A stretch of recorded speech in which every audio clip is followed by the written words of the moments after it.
This channel does not promote any violent, harmful, or illegal activities. All content provided by this channel is meant for an educational purpose only.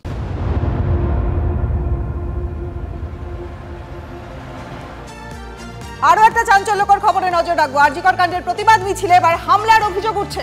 রবিবার সন্ধ্যায় তিলোত্তমার জন্য সুবিচারের দাবিতে প্রতিবাদ মিছিল করেন নৈহাটি নরেন্দ্র বিদ্যা নিকেতনের প্রাক্তনীরা।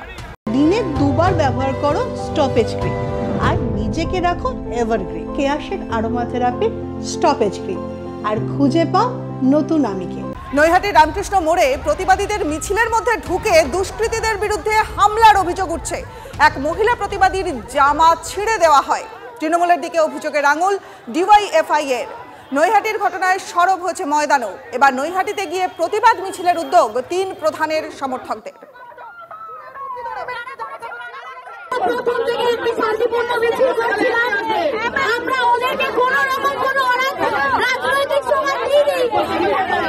কাউন্সিলর আর বউ পৌরপ্রধান আমাদের এমপি সাহেবের উপর মারধর করেছে, আমার চুলের মুঠি ধরেছে, আমাকে এখানে ঘুষি মেরেছে। ওরা আবার এখানে আসছে, ওরা 4 তারিখে মাহারাম করে কর্মসূচিটা করতে দেয়নি, সেখানে জায়গা করে আমাদের লস করেছে। আমরা সেখান থেকে বেরিয়ে গেছিলাম। আজকে ওরা রামকৃষ্ণ করে আমাদের সব স্টুডেন্টগুলোকে বাজেভাবে একদম জঘন্যভাবে মারধর করেছে। ওখানে পৌরপ্রধান উপস্থিত ছিল, ওখানে পৌরপ্রধানের ছেলে উপস্থিত ছিল, তাদের উপস্থিতে এবং কাউন্সিলর, মহিলা কাউন্সিলর কাজল দে, সে ওখানে উপস্থিত ছিল।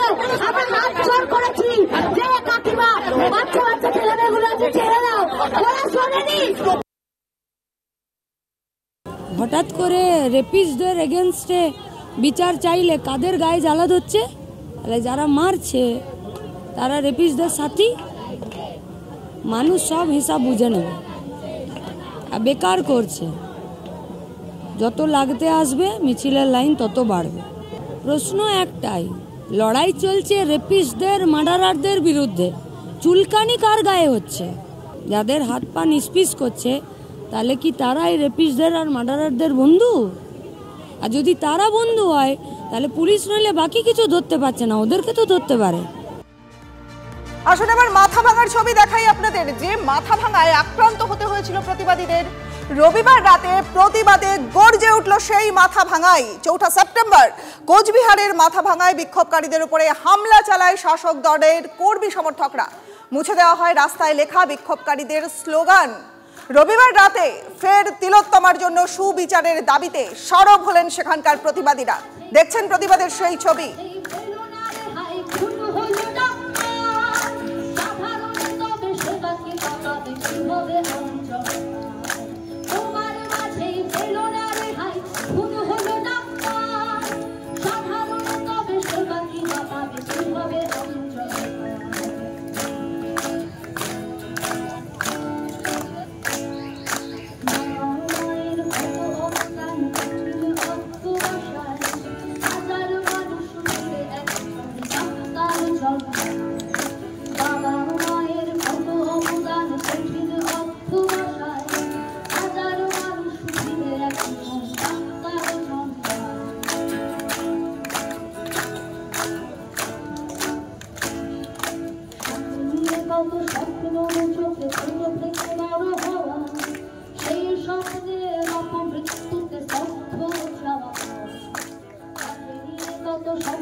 বড়